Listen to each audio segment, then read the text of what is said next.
Good morning guys, good morning sa ating mga lahat na kababayan, Luzon, Visayas at Mindanao. Good morning sa ating lahat.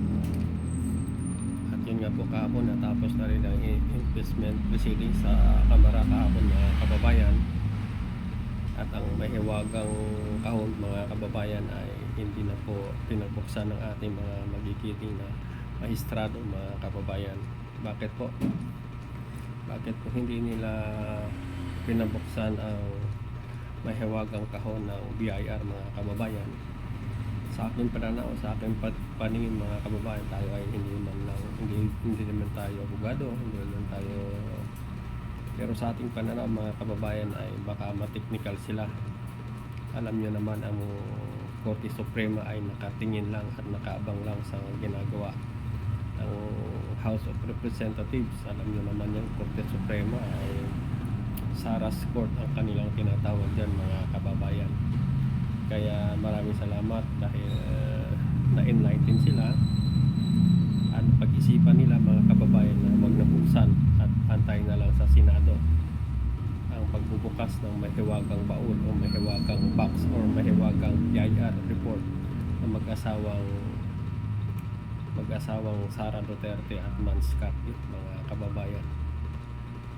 At maraming salamat kasi ano sa tingin niyo mga kababayan, tama lang po ba na ginawa ng mga House of Representatives doon sa hearing sa committee ng justice hearing sa House of Representatives, na tama lang ang kanilang ginawa mga kababayan? Please comment down below dyan mga kababayan para marami naman tayong mga.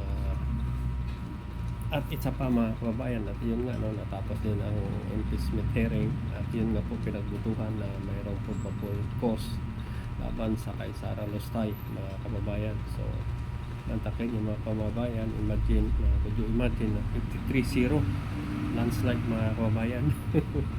So sa plenaryo na lang at pagbubutuhan ng mga congressman at maadala na doon sa Senado. At sana sa Senado mga kababayan na ituloy-tuloy ang impeachment na ito at malaman ng taong bayan ang katotohanan sa lahat na kanilang tinatago, sa kanilang yaman, sa kanilang mga pinanggagawa sa bayan natin mga kababayan, lalo na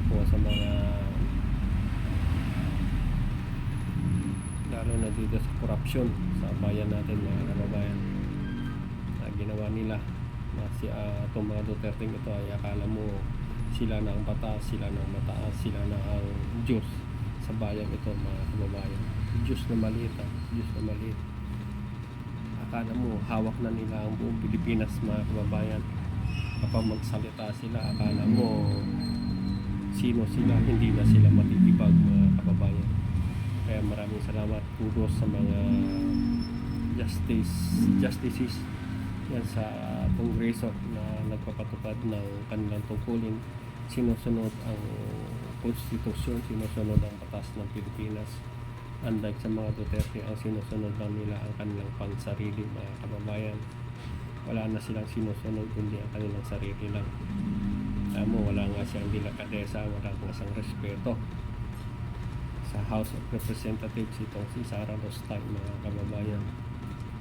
Ewan lang natin ito pag nasa Senado na, kung ito'y dadalo sa Senado o maging totoo na sinasabi niyang black bust sa impeachment niya mga kababayan. Kaya maraming salamat sa mga magigiting natin mga orado sa impeachment trial dyan sa Kongreso mga kababayan. Kaya maraming salamat sa inyo. So kaya todo ingat sila kahapon doon mga kababayan, todo ingat ang ating mga congressman doon sa mahiwagang kahon, sa mahiwagang box, sa mahiwagang baul ng tax account o ITR ng mag-asawa mga kababayan. So tama lang sa ating pananaw mga kababayan, ay tama lang kasi malapit na sila sa finish line. Baka mamaya mateknikal sila, ma-foul sila, adi wala na, magantay ka another 1 year. tapos na ang panahon ni Sara Lustay mga kababayan. So maraming salamat sa mga magigiting na congressman natin at sana sa mga plenaryo mga congressman dyan, gumising kayo. Huwag na kayong matumpik-tumpik pagdating sa tutuan dyan sa plenaryo at naidala na sa Senado itong impeachment complaint laban sa Vice Presidente na wala nang ginagawa kundi paninira sa bayan natin. Wala na silang ginawa kundi gusto na lang patayin ang ating mahal na Pangulo. Ano pa ang kanyang kapatid din, ganun din si Baste, mga kababayan. Ang gusto lang nila ang ulo ng Bongbong Marcos. Wala silang respeto, walang kagalang-galang. So isipin niyo mga kababayan, ano, kung iyan ang magiging Pangulo ng bayan natin, paano na ang bayan natin, mga kababayan? Wala silang respeto, wala silang modo. Paano sila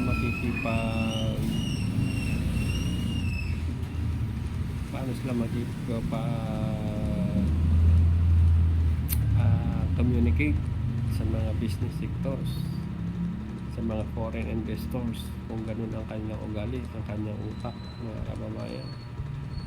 Nakakalungkot, mga kababayan, pero marami pa rin sa mga taong bayan, sa kapwa natin Pilipino, na naniniwala dito sa mga Duterteng Bertogo, mga kababayan.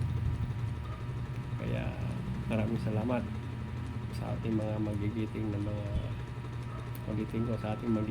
mga justice sa Kongreso, na tinutupad nila ang kanilang tungkulin at sinusunod ang batas ng Pilipinas. Congratulations sa inyo lahat dyan, mga kababayan, mga congressman. Kaya please, patuloy natin pagdasal ang ating bayan na lumago, maging maayos. Hindi nakikita ng ibang bansa na ating Vice President ay puro paninira sa bayan natin.